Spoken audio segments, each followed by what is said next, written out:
Rabbi Dr. Kenneth Brander moved to Boca Raton in 1991, and we were there for 14 years. So we had the privilege of being there in Boca Raton until 2005.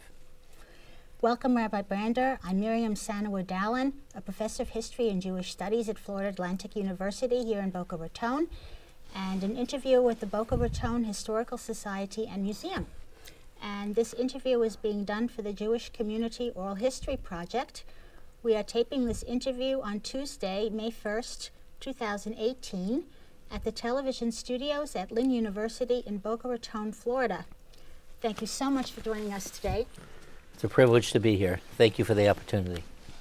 We're so glad you could come, and I just wanted to introduce you to our viewers who are going to be seeing this tape. You are, first of all, a 1984 alumnus of Yeshiva College in New York, and you received your rabbinic ordination in 1986, in only 2 years, remarkably quickly. And you served as a student assistant and personal aide to Rabbi Joseph B. Soloveitchik, the major leader of modern Orthodoxy from 1982 to 1985. And I know you have some interesting stories about that. From 1986 through 1991, you worked at the famed Lincoln Square Synagogue in New York City. 4 years as assistant rabbi to the renowned Rabbi Shlomo Riskin, and 1 year as acting rabbi. You were hired from there to become the senior rabbi at Boca Raton Synagogue, where you served for 14 years, from 1991 through 2005. And you are still rabbi emeritus there. During that time, we know the synagogue grew from 50 to more than 600 families, and you're also responsible for having built or fostered major institutions and educational institutions. You were the founding dean of, was it the Hillel Day School there, or did you? No, the Hillel Day School was there. We helped develop it, but it was there. And you did establish what is now the Katz Yeshiva High School, the first Jewish high school between Miami Beach and Atlanta, Georgia. And you established the first mikveh, a ritual bath, in Palm Beach County. You were the co-chair of the Vad HaKashrut, or the Orthodox Rabbinical Board of Broward and Palm Beach County, which is responsible for certifying most of the wonderful kosher food and delicious kosher restaurants that the population now enjoys in Boca Raton. You were the founding dean of the Boca Raton Judaic Fellows Program, or Community Kollel, which brought other rabbis to share their advanced learning with the community. You also found time during those 14 years to serve on the boards of the local federation and on the board of the Jewish Family Services. I note in your biography that you've been a guest at the White House on a number of occasions, having met with Presidents Bill Clinton and George W. Bush, that you've received special ordination from the Chief Rabbi of Israel in medical ethics in the field of reproductive technology and Jewish law. And you have a PhD from Florida Atlantic University. So you've had you're also involved in the cause of freeing Soviet Jewry, which is quite remarkable. I saw in your biography that you actually traveled to Estonia and you went to the capital of Estonia, which is Tallinn, and you conducted the first Passover Seder there since the Holocaust. Is that true? Yes. Pre-Passover Seder. Pre-Pass. Yes. What year was that, may I ask? Do you remember? It was 1988. Oh, so it was before, definitely Yeah. before the Yes. Berlin Wall fell. Definitely. And among your many awards, you received the key to the city of Boca Raton in 1994. I hope you'll tell us a little bit about that. And you're a widely published author and lecturer throughout the world. After you left Boca Raton, you were invited to join the Yeshiva University Administration, where you served as the head of the Center for the Jewish Future, and then were promoted to vice president. And now you're about to embark on a whole new adventure. You are about to make Aliyah Yes. you and your family to go to Israel, where you'll be taking up a whole new position as head of you're inheriting Rabbi Shlomo Riskin's position, Right, or Torah Stone. or Torah Stone and Efrat.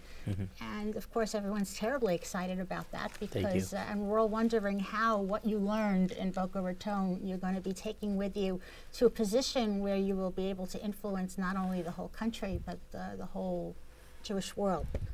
So, with that being said, we'd like to take this opportunity to find out a little bit about you. Can you tell us, first of all, where were you born and where did you grow up? I was born in Mount Clemens, Michigan. My father served as a rabbi and as an educator in the Mount Clemens and then the greater Detroit, Oak Park, Southfield area. And then when I was in 5th grade, we moved to New York, and I basically grew up in New York. A traditional Orthodox Jewish home, and my parents very much wanted me to be engaged within the traditional Orthodox Jewish home, Jewish community. I was. It was a more right-wing community. Some of my pursuits, whether it was for Soviet Jewry or Zionism in general, were not totally embraced by everybody in the community, but my parents were very staunch, and still, thank God, they should live and be well, staunch Zionists. And the Soviet Jewry movement was something that I felt the responsibility to speak truth to power, not just for Jews, but for anybody who was held hostage, against their will as a nation. And was very much involved in that as a teenager. And then after going to the standard high schools in the neighborhood, I spent 2 years in Israel studying in a Israeli school that had a program for Americans, a yeshivat hesder that was called Yeshivat Shalavim, one of the early programs where the Army allows potential rabbinic scholars to be able to serve in elite combat units, but also to study. So it's like the root word seder, in order. So it's a 5-year program where you serve in the Army for a year and a half and you study for the other period of time. I, as an American, were not in the Army component, but I studied there for 2 years. It's a pretty rigorous program, no different than anybody else there. You start basically with prayer services at 7 o'clock in the morning, and the slackers finish at 10, 11 o'clock at night with like a 2-hour break in the middle, and there are many more that study to the wee hours of the morning, and you do that for 2 years. It's a wonderful experience, but quite intense. Well, what years were you in Israel, can I ask? 79, 80, 80, 81. So this was after Menachem Begin became prime minister. Yes. And you were living in Queens at the time? Yes. Were you in contact with the JDL at all? I was not. They actually, I was obviously aware of their presence. I was never a strong believer in that the way you solve some of these issues was to be extremely aggressive beyond the confines of the law. Although I did appreciate at times they were there to help protect my friends and myself. There were times in which we rode on the buses where we weren't treated with respect, and the JDL once or twice came to our aid. But I wasn't personally a member of the JDL group. Can you tell us something about your parents' background? My parents. My father is a Holocaust survivor. He was hidden as a child. He came here when he was 14 years old. Thanks to his father, he started to have a Jewish education when he was 14 years old, and then made the decision actually also to go to become a teacher and a rabbi, and was a principal, head of school of one of the largest schools in New York called Yeshiva Central Queens for close to 40 years. My mother... Where was your father born? Oh, my father was born in Poland, right outside of Krakow, and as I mentioned, was hidden as a child. My mother was born in Washington Heights, to immigrant parents who came here who came here during the war, or in the beginning of the war. My grandfather survived by a miracle where there were bed bugs in his room, and the landlord found him another place to sleep for the night, and then the Nazis raided the home or the apartment. His whole family was taken, but he survived only because of the bed bugs, and he eventually made it to England with my grandmother to be. They were not yet married, and then they eventually made it to America. And by the time they came to America, they were married. And my mother is their firstborn child. And she was born several months after they came to America. And she grew up in the German community in Washington Heights, the German Jewish community in Washington Heights, and was fully educated in the New York area. Mm-hmm. And what languages did your parents speak? What languages did they speak to you?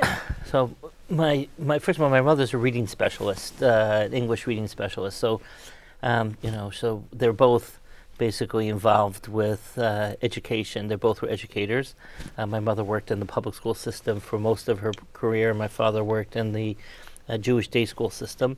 But it's interesting, in our home, even though my father spoke perfect Yiddish, he never spoke Yiddish in the house. I can't remember hearing Yiddish from my father other than when he spoke to his parents, or when he actually, when I got married or was dating my wife, when he spoke to my father-in-law, blessed memory. They would once in a while speak in Yiddish, dabble in Yiddish.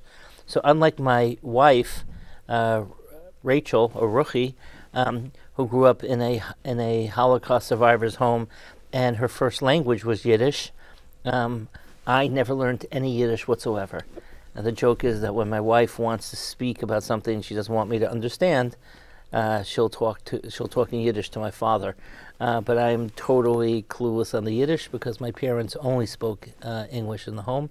My mother never spoke German, and my father never spoke Yiddish. Did he speak Polish? He spoke Polish, but not in the house. Never heard it. When he would speak to his sister once in a while in Polish, but never. I think my father's way of dealing with the Holocaust, everyone deals with it differently, is that's the past, let's move on to the future, and therefore he basically closed the book. And now, as he's in his early 80s, he's starting to speak a little bit about it, but also it's very limited. He's just not, at this point in time, ready to discuss it. Mm-hmm. So when you were in high school, was it automatically assumed that you would go to college, or was that a special decision at the time? No, my parents were very much into me getting a full education, full college education, and very much stressed that. There wasn't any indication that I was going to serve the Jewish people in the rabbinate in any way, shape, or form. In fact, my parents made it a condition that they wanted me to get a degree that was not based in Jewish texts. My first degree, my bachelor's, is actually in math and computer science. And actually in the summers, for several summers, I worked. Then AT&T and Bell Labs were one group. And I worked for them. My parents wanted me to make sure that I had a background in something other than Jewish topics. I actually went for a while to NYU's graduate school, Courant Institute of Mathematics, a very serious graduate school. And I actually, before I was in Israel, I had applied at that time. Brooklyn College had a 6-year bachelor's dentistry degree, and I was planning on actually going to Brooklyn College. My years in Israel changed my focus, and I joke with my parents that I'm still pulling teeth, just not physical ones, spiritual ones. But no, there was always a focus on making sure that their children got a serious education. Perhaps not for the education itself, but to get a job, as opposed to a philosophy that I've tried to espouse to my children, that is, not only should they get an education for their 9-to-5 job, but really for their entire Gestalt and Weltanschauung on the world, because when you have the ability to understand the world through various disciplines of knowledge, Jewish and other, it really gives you the tools to be able to make your own decisions about how you're going to govern your life and the focus or the foci of your life. So how is it you decided to go to Yeshiva University, which we say YU, some to abbreviate? Right. So my years in Israel at Yeshivat Shalavim were transformational years. I had, as I mentioned earlier, I had gone to a high school that was a little bit more to the right. They were into Jewish studies. The college preparatory education was okay. It wasn't anything of sophistication. And I had been used to seeing Jews who were religious, divorced from the world, and Jews who were engaging in society, perhaps not as observant of the tradition. And in Yeshivat Shalavim, I met a group of people who were very idealistic, who were studying to get a knowledge of Judaism, but yet were fully engaged in Israeli society. They were serving in combat units. They could have easily said, we're studying Judaism and therefore we're exempt. There's a law that Ben Gurion set that if you are studying certain topics of Judaism, you're exempt from army service. They could have easily done that, but they never wanted to absolve their responsibilities, and they always engaged, again, serving in whether it was the tank corps or in the paratroopers or other important combat units. In fact, one of my teachers, when he came to America to interview foreign students for the yeshiva, for Shivat Shalavim, he told me it was the first time he was in a plane that he did not jump out of because he was a paratrooper. So I never witnessed this what I would call, in Hebrew, the word is shiluv, this partnership between being engaged in society, but yet a certain rootedness in Jewish traditions, and to see that, and to see this whole group. And perhaps part of that profound effect was that in Yeshivat Shalavim, every student was given an older student to study with, which is done not only in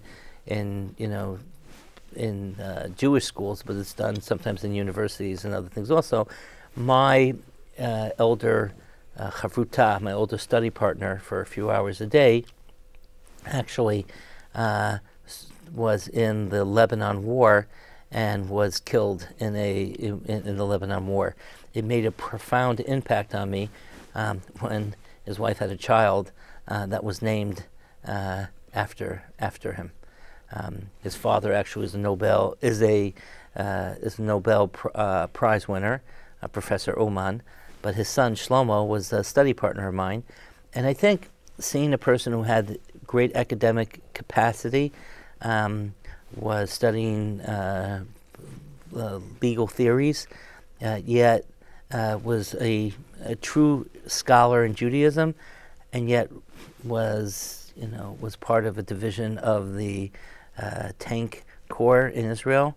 Seeing that, it really impacted me about the ability to basically live in multiple worlds at the same time, albeit it's sometimes complicated, but the capacity to see things in color is wonderful. Mm-hmm. I know the casualties among the tank corps in the First Lebanon War were enormous. High. So you decided to go to Yeshiva University, and you majored in math, computer science. And how did you happen to become the personal assistant to Rabbi Joseph B. Soloveitchik? So when Rabbi Soloveitchik's wife died in the 60s, the family made a decision that the days he was in New York, because he lived in Boston, he would come in from Tuesday afternoon until Thursday afternoon to give lectures, that there should be somebody in the apartment that was designated for him. When the family chose the students that were part of that group, I don't think I did anything to deserve that opportunity, but nevertheless, the family asked me to play that role. It was with a very small cadre of friends that they had picked, and we were responsible. This was a man who was not only one of the great thinkers of the past, generation. He was viewed as not just an authority by the Jewish community, but he was turned to by all, faiths for guidance, and he was turned to by the Prime Minister of the State of Israel and by other leaders. And so there was always, as well as other rabbis and various Jewish institutions that needed his guidance. And so he was basically staffed by 20-year-olds, 21-year-olds, 22-year-olds, and it was an incubator for me of seeing how a leader engages. Perhaps more important than being in his class and benefiting from his wisdom, which at that young age I didn't really have the full capacity to appreciate, watching the way he interacted with people who were going through trying times, watching the way he worked with Jewish community organizations, his conversations with other leaders, his conversations with cardinals and bishops, his conversations with prime ministers, really made a strong impact on me. And this probably was the facilitating event that moved me from pursuing a employment in computers and mathematics and working to serve the Jewish community. And when I was debating whether to go into the rabbin or not, like most institutions, you have to apply to get into the rabbinical school. I had my application on the dining room table in Rabbi Soloveitchik's apartment, and the next day I came back and he had ripped out a piece of notebook paper from the notebook that was right there, and he wrote a letter of recommendation for me to attend the rabbinical school. A handwritten letter. A handwritten letter, yes. And the dean who received that told me that I should just realize that even though I will receive my ordination a few years from now, just know that the letter of recommendation is probably worth a lot more than any certificate that they will present to me. So I think that those types of experiences, as well as, again, being involved in the Soviet Jewry movement, really motivated me to realize that perhaps I can make a difference, and even if I can't make a difference, that being part of that movement will inform who I am in this world, and please God, inform at that point, the type of family that my wife Ruchi and I would create. And so therefore it became something that we were very much, and I say we because at a certain point you and your spouse need to be committed to this type of lifestyle, because it's not one that you leave at the doorstep, it's one that you bring into your house in a host of different ways. So Rabbi Soloveitchik did believe in engaging in dialogue with not only rabbis from other denominations, but also non-Jews and Christians as well. Is that so? Yes, there's a famous article called Confrontation that speaks about, which was actually delivered to a group of Catholic divinity students, which speaks about the parameters and the protocols. It's interesting that at Yeshiva University there are often conversations with representatives from the Holy See, from the Vatican, and they're always very well they've very well read in this document. It's an article. It's 20, 30 pages, and basically it's about the idea of tikkun olam, about changing the world. Our goal is not to discuss theology from the perspective of which theology is correct, but our goal is to work together as faith leaders to be able to transform the world around us. And so therefore, any conversations that celebrate our ability to work together and to transform the world, and to helping society, and to working with society when there are challenges, is something that we should celebrate and engage in. But we don't need to spend our time having a conversation about which theological paradigm is the one that should triumph over the others. That's not only a waste of time, but it can lead to to experiences that haven't held anybody in any fortunate way. And I think that Rabbi Soloveitchik felt the same way about dealing with rabbis within the Jewish community. Rabbi Soloveitchik was a strong advocate of working together on common narratives. We're not going to discuss differences in how we pray. We're going to discuss ways in which we can support the state of Israel. We're going to discuss ways how we can deal, like in his time, in the Soviet Jewry movement, or to speak about other issues affecting the Jewish community, because there we have so much, in general, we have so much more in common, than we do that separates us. Why not work on the things that we have in common and work together? So you got your ordination at YU in 1986, and your first position was at Lincoln Square Synagogue. Tell us a little bit about that. Right. So I actually, when I got my rabbinic ordination, I actually stayed in the rabbinical school for a little extra time to study some more advanced issues dealing with advanced subjects that are not required for the tier 1 of rabbinical ordination, studying things that a Jewish judge would have to be familiar with. And then the rabbi at that time was not Rabbi Riskin, but Rabbi Berman, Saul Berman. Rabbi Riskin had already left and made Aliyah, although I met him at Lincoln Square Synagogue. But Rabbi Berman had asked me to join the Lincoln Square staff. It was a 1,600 family synagogue. I started out as a very part-time position because I wanted to continue to study. And I would work actually with the youth on Shabbat. I was like the youth rabbi. And then eventually became the person in charge of the educational program, which was massive at Lincoln Square Synagogue, and became basically the assistant rabbi and educational director. And then at a certain point, Rabbi Berman resigned, and there was a team of clergy, but I was 28. I was asked to serve as the acting rabbi of Lincoln Square Synagogue, the 1,600 family shul.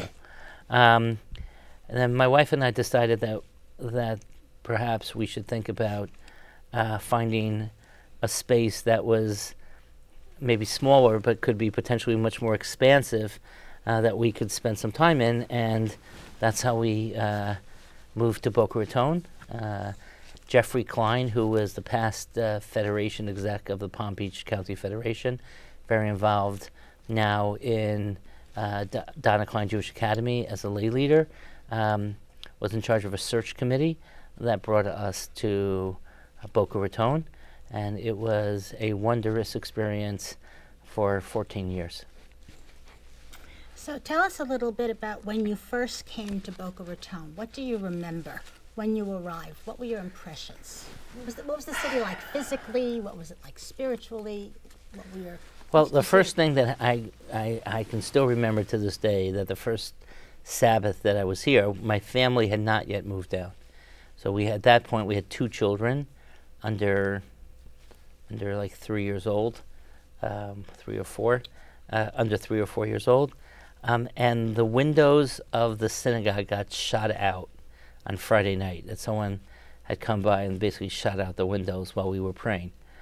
Obviously, the first thing that I said to myself is, what did I get myself into? And more importantly, what did I get my family into? Did they find out who did it? I don't remember, honestly. I don't think so, but I don't remember. But the community was a very small community. It was 60 families. I remember then that the president at that time had held a reception in his house for the entire synagogue to meet me. Now it's way over 600 families. I think it's closer to 800. And I always joke about the fact that you couldn't even put 10% of the synagogue into the same place that the whole synagogue was at. It was the Boca Raton Synagogue was a very warm community, and it wanted to grow. It wanted to develop. It wasn't the rabbi pushing this on them or foisting this on them. There was an energy of interest and growth. Of course, there were different opinions, and some wanted to grow in one way, some wanted to grow in other ways. Others were concerned about growth, that it would challenge in certain ways. But there was this total commitment to a spiritual growth for the community.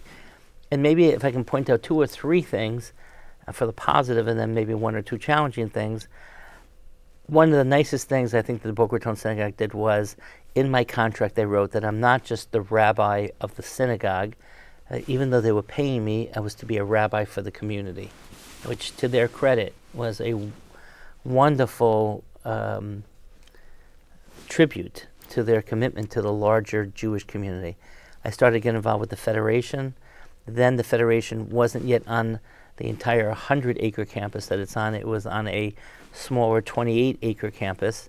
And I became involved with the board, eventually sat for close to a decade on the executive board, and made sure that the Orthodox community got involved with the Federation, which doesn't always happen. And they continued to play leadership roles within the Federation community. I thought that was critical.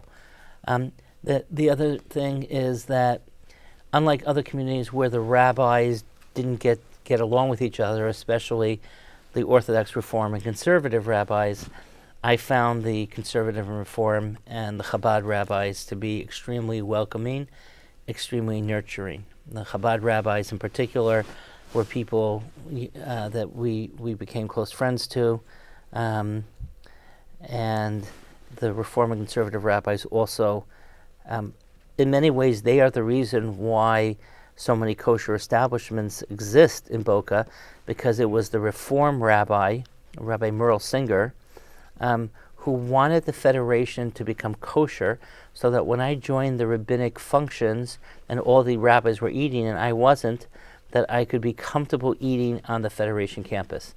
And he wanted it to be something that everyone was comfortable with, and it was Rabbi Agler and Rabbi Singer, and they deserve to be mentioned, who really pushed the fact that I should become in charge of kashrut on the Federation campus. And once that happened, the law of supply and demand allowed there to be institutions that provided the Federation with kosher food. So those are the wondrous, beautiful things. The other thing is, listen, the Boca area in general, Palm Beach in general, was not embracing of Jews moving in. It wasn't the greatest thing. I remember when I performed a wedding in Palm Beach, and I performed it at the Breakers. It was the first time the Breakers had a wedding, a Jewish wedding, let alone a galat kosher Jewish wedding. And I was just thinking about the fact that the people who built the Breakers were most probably rolling over in their graves with the fact that a group of hundreds of Jews had come here to celebrate this continuity of Judaism when they were not as embracing about the Jewish community in general. But I never for a moment ever here really felt anti-Semitism, and I always felt that this community is a model because they never had the history of being siloed, but always had the history of people being able to work together. Mm-hmm. So you would say you found that already before you came? I found that when I started to come. Mm-hmm. And that was very important for me because I never really experienced that in New York. New York's a much larger community, and the Reform, Conservative, Orthodox didn't really have that synergy between them. So this was an opportunity to see that, and it really was a growth experience for me to be able to see that. And I think that impacted the type of rabbinate that I had, the type of professor I was at the university when I taught in the rabbinical school, and clearly as I go to Israel, which is a little bit more fragmented and a little bit more as an understatement than the Jewish community in other parts of the world, it's really a mindset that I bring that really was nurtured by the various rabbis of this community and by the Federation, who really made the Federation a welcoming place for all types of Jews. Who were the people of the Federation that you remember who were especially key? There was Larry Phillips, was particularly clear. Carol and Irv Smokler, who should live and be well. played very serious leadership roles. Helen Cohan played serious roles. Spencer Gellert, who was then a Federation exec, a guy by the name of Mr. Ostroff, played a very strong role. I found there to be just this very strong commitment to a sense of tolerance, of postmodernist and a positive perspective. There weren't these narratives that you were locked into, but rather we could imagine together. What other synagogues were already existing in Boca Raton when you came? Was BRS the first Orthodox synagogue? No, the BRS was the first Orthodox synagogue. It existed before I came. Yes, it did. That's right. Right? And then when I got here, there were two Chabads. There was the Chabad in East Boca and West Boca, Rabbi Boca and Rabbi Denberg. There was the Young Israel Boca Raton, which is an Orthodox synagogue. There was conservative synagogues, particularly B'nai Torah. There were at least two Reform synagogues, both Rabbi Agler and Rabbi Singer. And there aren't that many more synagogues there has some more Orthodox synagogues that have grown. In Boca Raton Synagogue, we started two branches that have grown into synagogues because the real estate around the main campus was too expensive for young families. But there aren't that many more synagogues that have grown since I left. But we just worked together. Was it your idea to found BRS West? Yes, it was. Well, I don't think anything was my idea. I think it was a collaborative conversation with lay leaders and colleagues. But the idea behind BRS West, and then another synagogue, which Rabbi Gibber is the rabbi of now, was the fact that the real estate around the synagogue was getting too pricey. And we wanted there to be a certain tolerant, modern approach to orthodoxy. And what better way to do that than to basically create almost small outposts, which thank God, continue to grow. And whether they stayed linked to the mothership or not wasn't as important as them basically feeding the schools. Again, as somebody who started at the high school and my wife and I worked very strongly on the elementary school. We wanted to make sure that those were strong. Ultimately, you can pray anywhere. You can pray in your living room.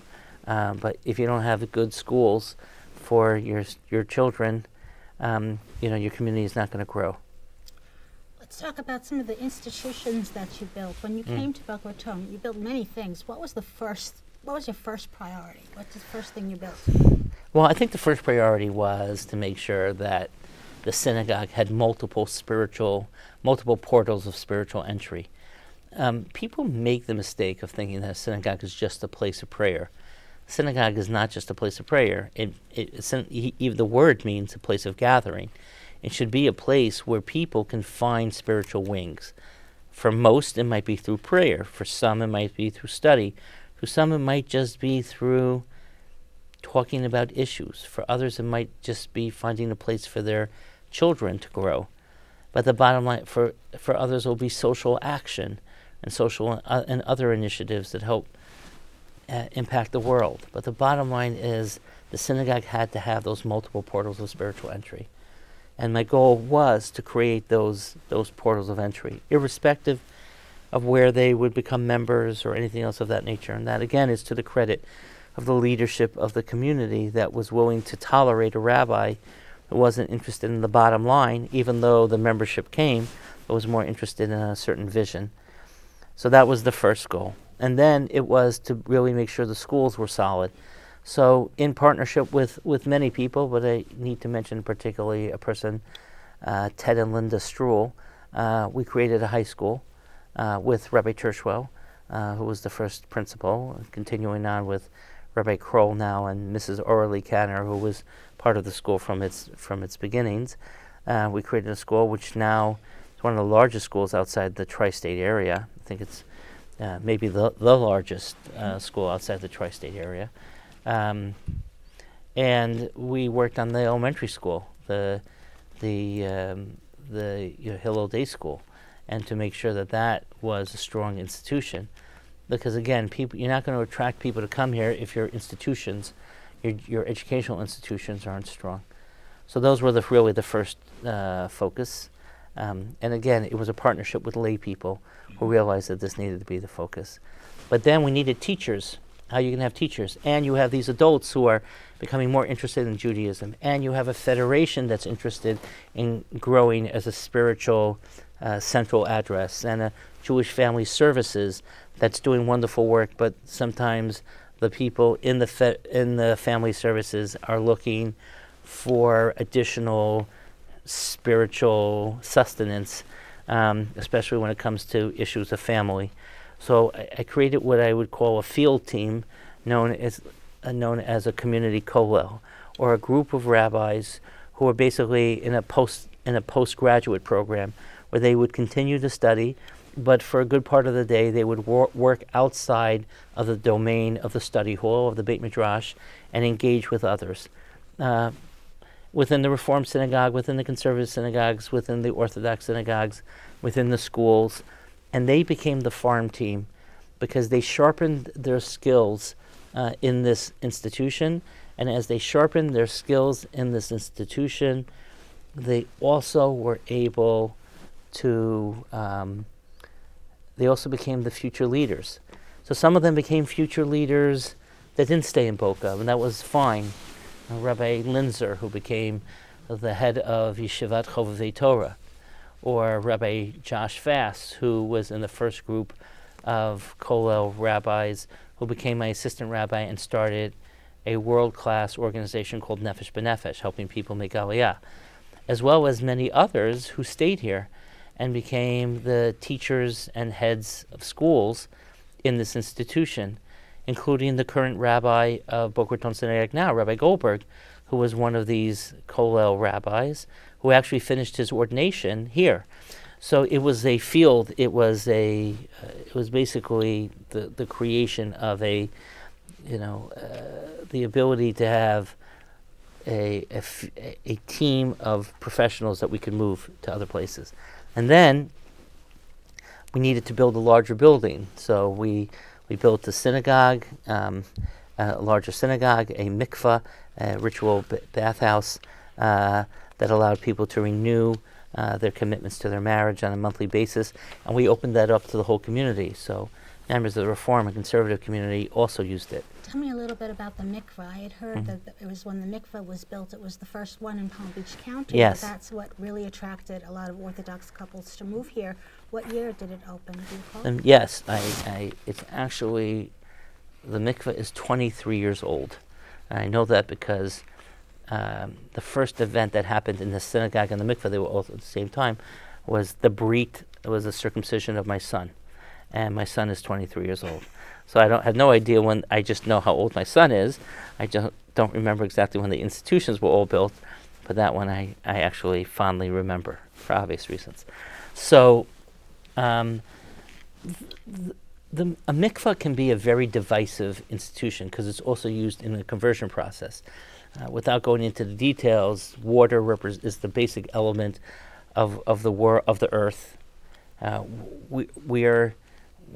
We develop in the water of our mothers in the womb, and and water represents most of the world. Most of our cellular structures are made out of water. So water represents renewal, and there are various times that we use this renewed water that has not been that has come directly from rainwater. One of them is conversions, and other times within a marital cycle.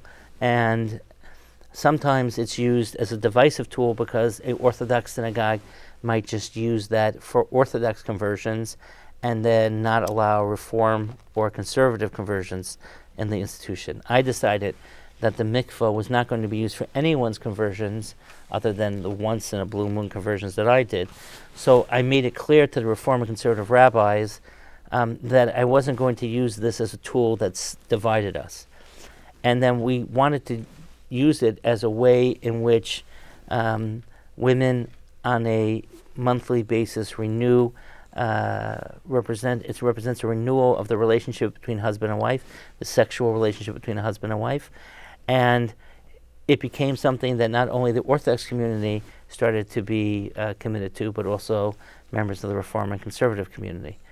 So it was a little difficult initially.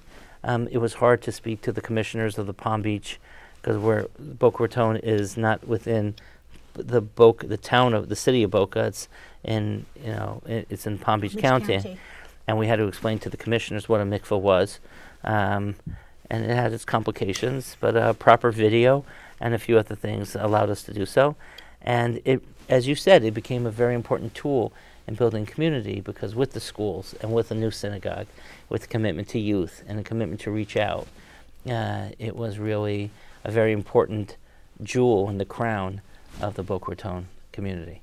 And the mikveh is open to women in the Yes. town, regardless Yeah. of what shul. Yeah, whatever synagogue it's irrelevant, or if they're not even affiliated with the synagogue. And you hired a full-time youth director almost immediately after you came? I don't think it was almost immediately, but it was pretty soon thereafter. And the goal was that the synagogue needed to be a place for all to grow. And without proper focus on the youth department, what would happen? It's not worth anything. In fact, the interesting thing about the synagogue was that when the building was built, we didn't put in permanent pews. And the initial reason for that was because the permanent pews would have cost so much that it would have taken away from the budget to hire a youth director. And I said, I'd rather sit on folding chairs and have a youth director than sit on fancy pews and basically not give the youth their focus. And that held sway in conversations, and also helped that I helped raise the bulk of the money to build the synagogue. And we built this very strong youth department. Rabbi Josh Brody, who still is part of the synagogue as well as part of the Federation community, was one of the first youth directors, and he's just an amazing, talented person. And we just wanted to make sure that the synagogue was a cool place for teenagers. So we created like a little drop-in center with a modular outside the synagogue that was open on Friday nights in particular. It wasn't managed by an adult other than one young mental health professional, so that the kids had someone to talk to, but it was a place for them to hang. It's a much safer place for them to hang with a pool table and foosball tables and ping pong and some popcorn and soda than it is for them to hang in a park. And the experiences are much different than hanging out in a dark park than they are in a teen lounge, and we wanted that for our children. So someone would have said, and it was said in 2003 when you were interviewed for an article, isn't Boca Raton a place for retirees? Why are all these children here? Right. So, yeah, there was a lot of those conversations about that. And I think it was a fair thing. First of all, Boca is a very large Jewish community. At least when I was here, and I'm sure the statistic, I'm not sure if it's true, but I think it probably is, every other address in Boca Raton is Jewish. And that doesn't mean they're all affiliated or connected. And it was a very strong retiree community, but as retirees needed things, services, doctors and hospitals, investment firms, the standard needs, all of a sudden the people that were populating those jobs were all young people. When the investment firms opened here, it was not the 45 or 50-year-olds who were very set in New York that were coming. It was the up and coming 35-year-old who was coming to open these branches. And all of a sudden, those who were observant were coming to the Boca Raton synagogue. Same thing was true with the doctors, and same thing was true with many other parts of the professional industry, real estate and other things of that nature. And ultimately they needed services, and so that it really evolved in a very nice way. Mm-hmm. Tell me something about the Vaad HaKashrut, the ORB. How did that come about? And you said there was some criticism about it at first. Well, There were two organizations. There was the ORB, the Orthodox Rabbinical Board of Broward and Palm Beach, and the South Palm Beach Vad HaKashrut. The ORB was basically Hollywood-centric, or Broward-centric.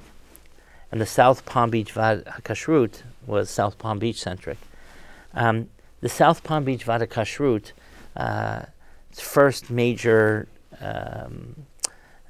responsibility was the koshering of the Federation campus, the 28-acre campus, and then eventually the 100-acre campus, including the nursing home and various other components of the Federation campus, Donna Klein Jewish Academy, and I very much wanted, and I believed and believe in the fact that I was part of the community, so I interacted with the local Reform and Conservative rabbis. They don't need me to say they're rabbis. They're rabbis by dint of the fact that their congregations deem them as rabbis, and I viewed them as partners. They're interested in moving the Jewish community forward. We could disagree on how to pray. I may not be comfortable praying in their synagogues, but they were totally committed to the same goals I was, and that is they were selfless in their commitment to help the Jewish people and society. So they advocated that the Federation become a kosher institution. As I mentioned earlier, Rabbi Singer and Rabbi Agler and Rabbi Lester Herring and a few others. And they wanted me to do it because they felt that I was Orthodox, so it would be viewed as acceptable to everybody, but I wasn't condescending to them. Eventually what happened was that as that grew, there was no need for two institutions, a South Palm Beach Vad HaKashrut and an ORB. So what we did was we merged them together. And so the two chairs, namely Rabbi Davis from Broward County and myself, became the co-chairs of the institutions. And again, the Jewish community doesn't need to support two institutions. We were able to give kashrut for a cheaper cost. We never took any money for this. I mean, we paid the people who worked for us, but as the chairs, we never took a penny for this. We just had one goal, and that was to service the Jewish community. So there was controversy in two lights. One was the fact that I was working with Reform and Conservative rabbis, albeit also working with the OU, which is a kashrut organization that's viewed as one of the top in the world. But there's always people who would like to criticize. And there were meat providers who felt that now that we insisted on strictly kosher meat, that they were going to lose a lot of business. That had its own set of challenges because one of the meat providers made it very difficult for me and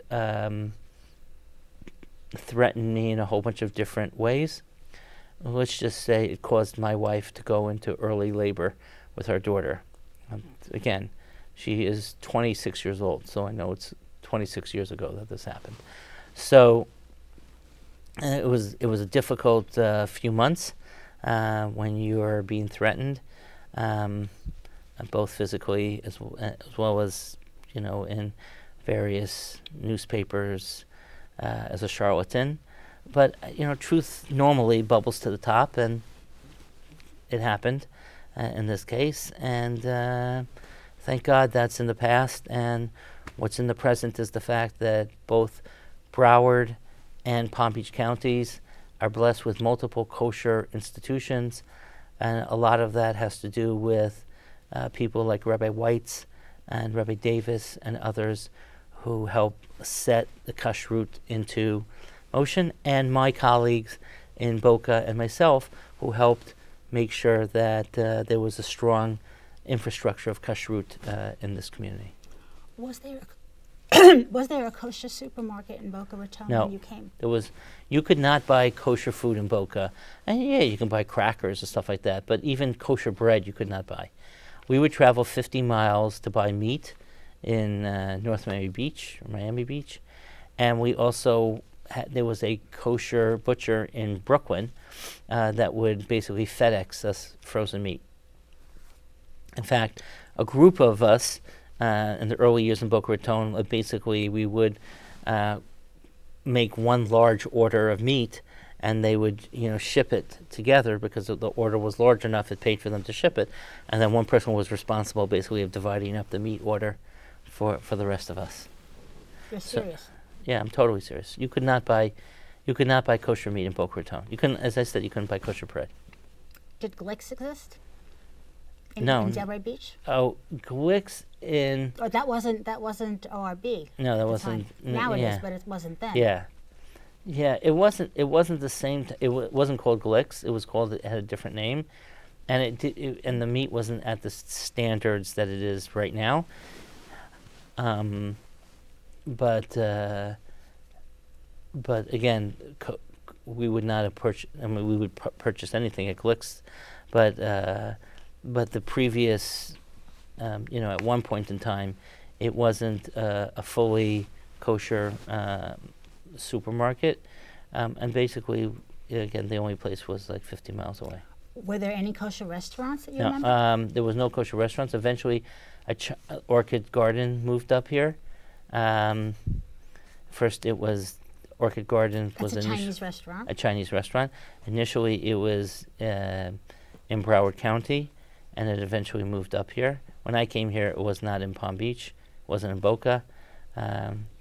When the bakery opened, which doesn't exist anymore, it was called Dushan's Bakery. It also made pizza on Saturday nights, and it couldn't afford to, so we basically we raised some money to actually pay them to buy the raw goods, so they wouldn't lose money on serving pizza to the community, two nights a week.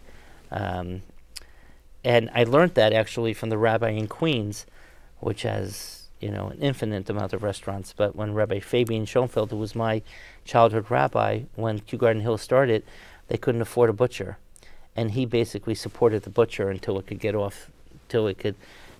finance itself. And I basically took a chapter out of his wondrous book of doing great things, and supported the bakery for a while, and eventually, again, it grew on its own.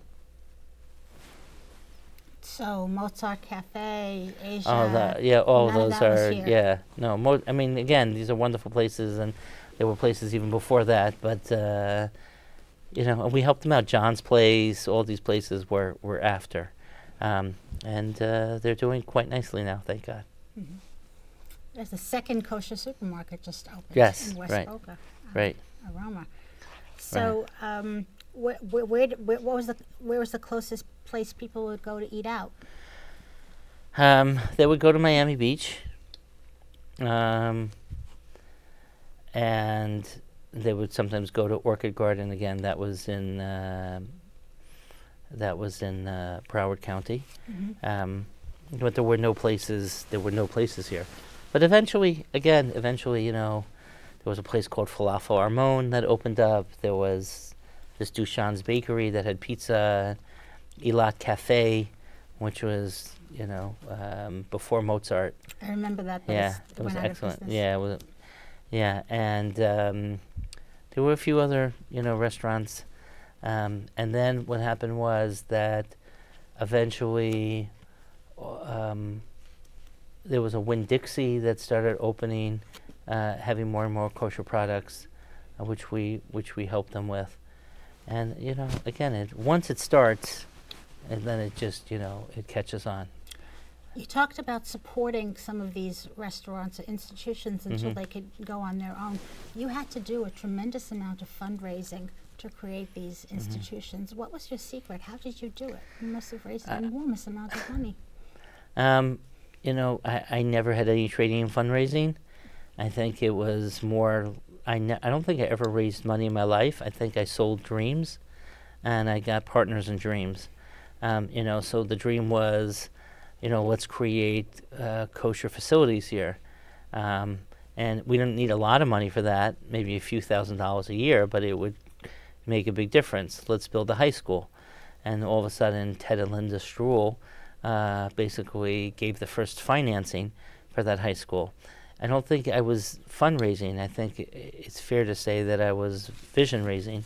And the same thing was true with the building of the synagogue and the mikveh, that we really did the same thing.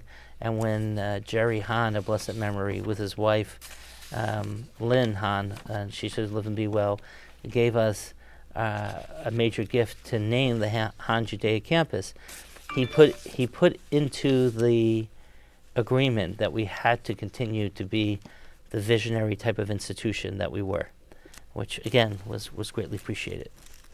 Tell me about the building of the Rand Sanctuary, the very big synagogue that Boca Raton Synagogue is in now. When was that built? That was built at the same time as the mikveh. Again, my son's Brit was the first event that happened in the Rand Sanctuary, so that's exactly 23 years old. 23 will be 24 years old next Rosh Hashanah. Where is he now?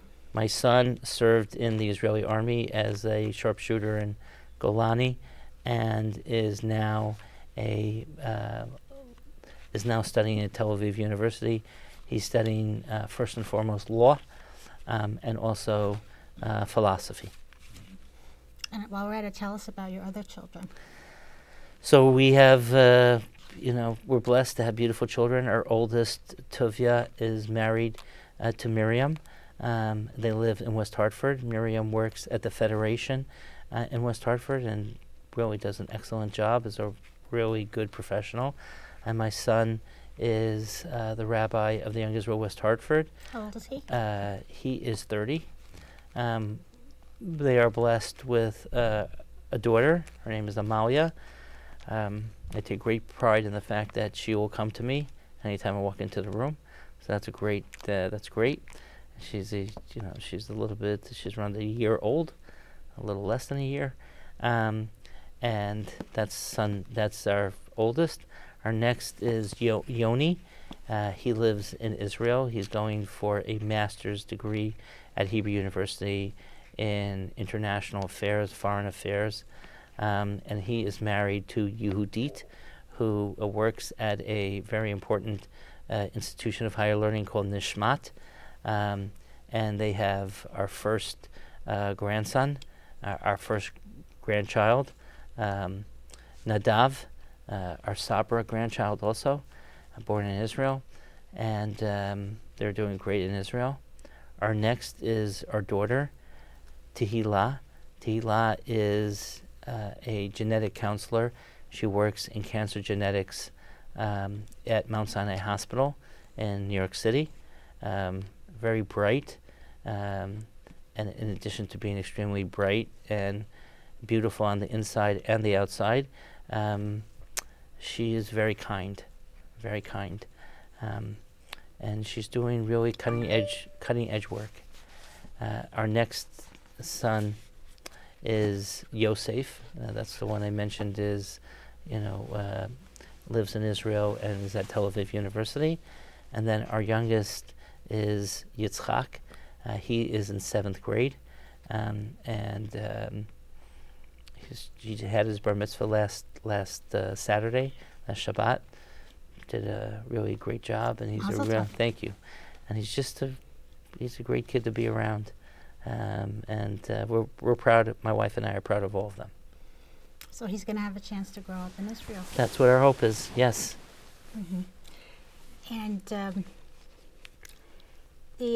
I wanted to ask you, what are some of the more interesting or unusual matters of Jewish law that you were asked to decide while you were rabbi in Boca Raton? I know you wrote an article about how to observe Shabbat during a hurricane. Right. There was a few times in which there were hurricanes when I was here. Obviously, you were here for Hurricane Andrew. Right, and and there were hurricanes. I don't remember all the names of them, but there was one that basically devastated more of South Florida, the Kendall area in like 92 or 93. I don't remember the name. That was Andrew. Mm-hmm. And then there was a few afterwards. There was one or two afterwards. And I had to write these protocols of how you celebrate or follow Shabbat, or one what happened on Yom Kippur. So they do with these protocols. We want to make sure that everybody who is celebrating Shabbat and not using certain types of equipment doesn't do so at the risk of, God forbid, putting their life or their family's life in danger. So I wrote this article that got a lot of play because it's not just for hurricanes, it's for any type of climate challenge, of whether it's a significant snowstorm or anything else, power failures or anything else of that nature. I think actually the questions that were most compelling that I got were ones end of life issues, simply because of the fact that there is an older community here, a senior community here, although an active senior community, but a senior community, and a lot of questions on fertility issues from young congregants. And that's why I took a sabbatical and studied those laws, as well as studying and learning the medical procedures, so that I would understand how to answer the questions better. And I wrote several articles on those so that I could answer questions for families or for couples that wish to actualize the dream of having a family or having difficulties doing so and were afraid what would be the status of their child, how would Judaism look at the child, and all these cutting edge opportunities to be able to actualize the dream of having a family, whether it's donor sperm, posthumous issues, egg donation, surrogacy, and now oocyte cryopreservation, all these type of wonderful scientific cutting edge technologies and how they connect. And I found that those to be the most perplexing questions, but again, ones that was very nice to answer, because a lot of times, a year or so later, you saw the fruit of the conversations when there was a young baby that you had the opportunity to name.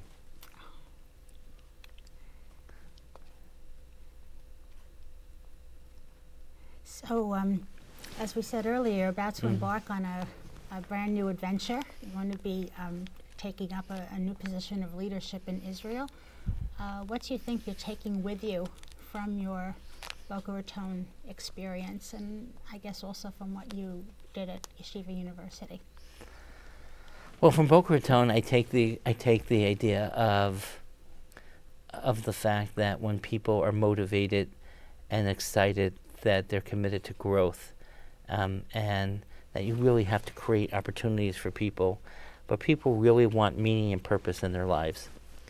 From Boca, I take away the fact that if you dream something, that it really can come true. From Boca, I take away the message that a tolerant community doesn't have to be a community that compromises on its values. It just has to be one that looks larger than themselves. And I really saw that in this community.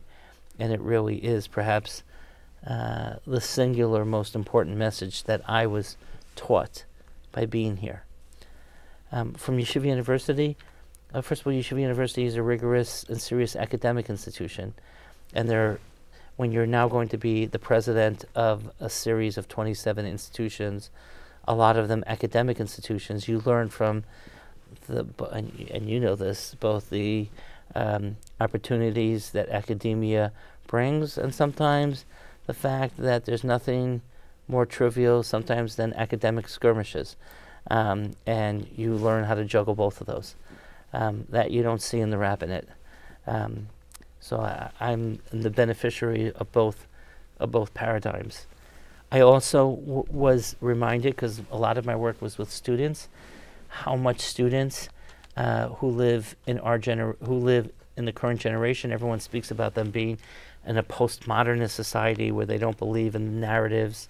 And that's true. Their definition of community is very different. But they're still looking for community to be both a haven and a heaven for them. It's a different type of community structure, but they're looking for purpose and meaning. And the opportunity to be able to create that through Or Torah Stone is just very exciting, because I view Or Torah Stone and the legacy of Rabbi Riskin with the 4,000 students and all other components of it as not just an institution that helps Israeli society, but really its graduates are in communities all around the Jewish world. And it represents a revolution of ideas, the role of women in the religious community. The largest group of traditionally Orthodox women who serve in the IDF are graduates of Or Torah Stone. In fact, we're taping this right after Israel Independence Day. On Israel Independence Day, the president of the state of Israel awards special awards to a group of soldiers who are being honored by their officers. Well, 2 of them were students of Or Torah Stone of its women's division, and one of them is in such an elite unit. The way she was honored was that it was just acknowledged she's a student at Or Torah Stone, because neither her name or the unit that she's part of could be publicly announced, let alone the fact that they wouldn't take any pictures of her. So my point is that there is this real opportunity within the boundaries of Jewish law to find opportunities for women to play leadership roles, and Rabbi Riskin has pioneered that, and I look forward to taking that to its next level. So whether it is the fact that we have thousands of students, whether it is the fact that we have representatives and rabbis and educators serving all over the Jewish world, I think that the messages that I learned from both Boca and from Yeshiva University will allow me to work with these various institutions and to create new ones that will allow us to move the agenda of a Judaism that's relevant and meaningful to all Jews and to society. Rabbi Brander, thank you very much. It's been wonderful having you with us Thank you. today, and we wish you all the best. Thank you so much. Part for Eretz Yisrael. Thank you.